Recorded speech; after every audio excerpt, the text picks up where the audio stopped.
التفاهم المادي. واقعيا الحتة دي بتخلق مشاكل كتير، لأن أنت كنت قبل الجواز بتصرفي لوحدك، حرة نفسك إلى حد ما، وأنت قبل الزواج طبيعي أنت بتشتغل وأنت حر في فلوسك، ارتبطتوا ببعض، ما بقتش أنت حر 100% ولا هي حرة 100%. طبيعة الشركة كده. طب هنتفاهم إزاي في الفلوس؟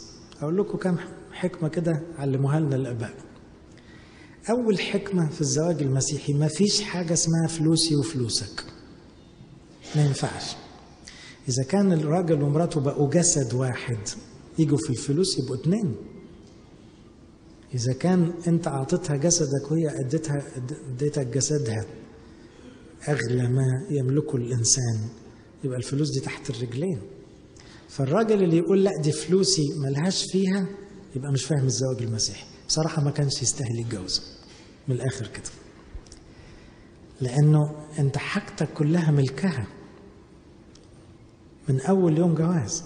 حاجتك بكل ما تملك ملك مراتك، وحاجتك ملك جوزك.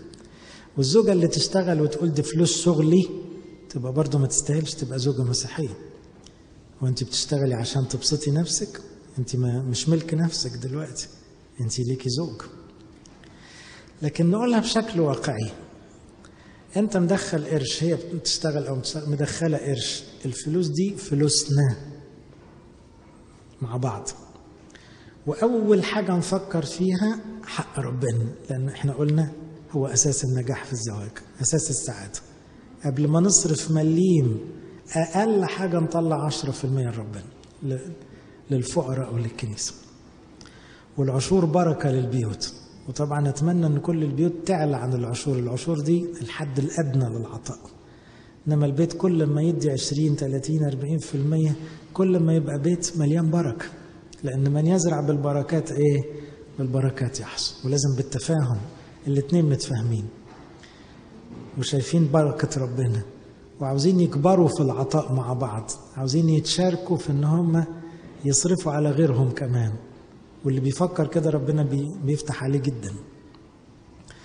تاني بند: في مساحة من الحرية. فبنقول مثلا 10% من مرتبك أو من مرتبها أو أكتر بوكيت ماني، حرية شخصية، عشان هي كمان ما تحسش إنها بتشتغل وبتجيب مثلا 1000 جنيه وهي مش قادرة حتى تشتري لنفسها حاجة ب100 جنيه. لا، هي عندها برضو مساحة من الحرية.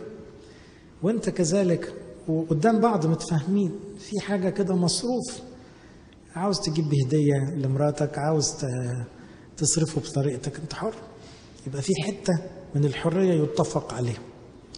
ثالث بند: عشان الدنيا زنقة والزمن مش سهل، مفيش مانع من الادخار. الادخار مش طمع. ليه؟ بكرة يبقى في أولاد، يبقى في مدارس، يبقى في مصاريف، يبقى عاوز يعني تجدد العربية بعد كام سنة. طب ومال؟ طالما مش عاوز تبقى معاك فلوس وخلاص، انت ده نوع من التدبير. فالادخار تتفقوا عليه 10% 20%، نحوش مع بعض عشان اللي ورانا بعد كده. هيفضل بقى كام؟ 50 60%، دي مصاريف دورية، مصاريف الشهر. يفضل يا رجالة نسيب الحتة دي للزوجة، اللي هي ايه؟ هي بقى اللي تجيب طلبات البيت، هي اللي تشوف التلاجة يملوها ازاي، هي اللي تقول الاكل.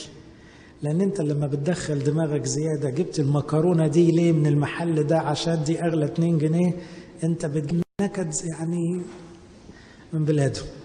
خلاص هي حرة بقى، هي حر.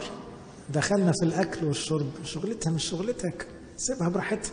انت الراجل العاقل حق ربنا، وبعدين معاه قرشين في جيبه احتياطي، وبعدين محوش لاولاده قرشين بس، ملوش دعوه بقيه الفلوس بتروح فين.